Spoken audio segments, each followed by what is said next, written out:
Controlled designs, an alternative to observational designs. These designs are more robust in isolating causes. They are considered far superior to observational studies. In controlled designs, the researcher controls who and what gets treatments, the forcing variable or stimulus thought to cause a particular response, and who what does not. Lab settings are ideal for this. There are many variations of this type of design.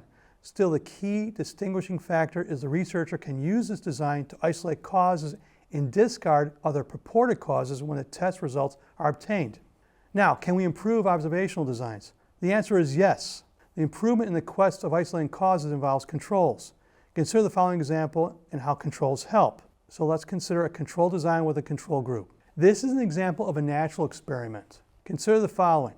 A major campaign is planned to organize the poor of a city. A survey is taken to gauge their interest in politics.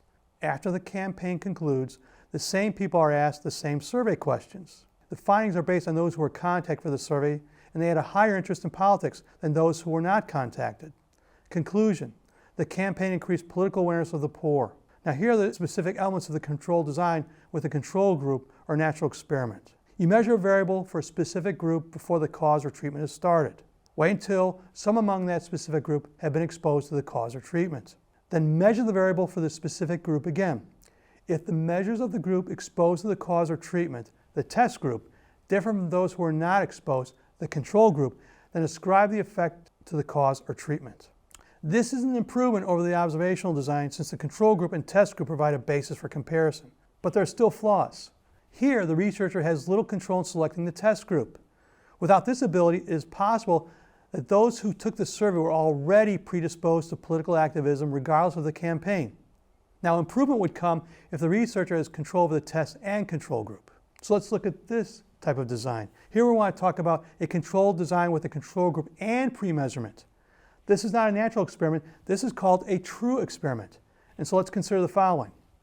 In an attempt to improve his influence over Congress, the president randomly selects half the members of the House. He conducts a straw vote on all members of the House for their vote intention concerning a bill that is important to him. He then lobbies the members he has randomly selected. In the final House vote, he finds the group he lobbied shifted in his favor compared with what he saw in the straw poll. The other fact voted as predicted in the straw vote. The conclusion is the lobbying effort helped voting for the bill.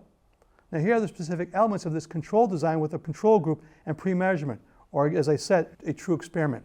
Here, you first assign at random some subjects to the test group and some to the control group. You then measure variables of concern for both groups. You administer the cause or treatment to the test group. Measure the variable for both groups again. If the measures of the group exposed to the cause or treatment, the test group, has changed between the first and second measurements, and that is different from the control group, then you can ascribe the effect to the cause or treatment. This is an improvement over the natural experiment because there is control over the test group and, by extension, the control group. What are the flaws here? Very few. This is the gold standard.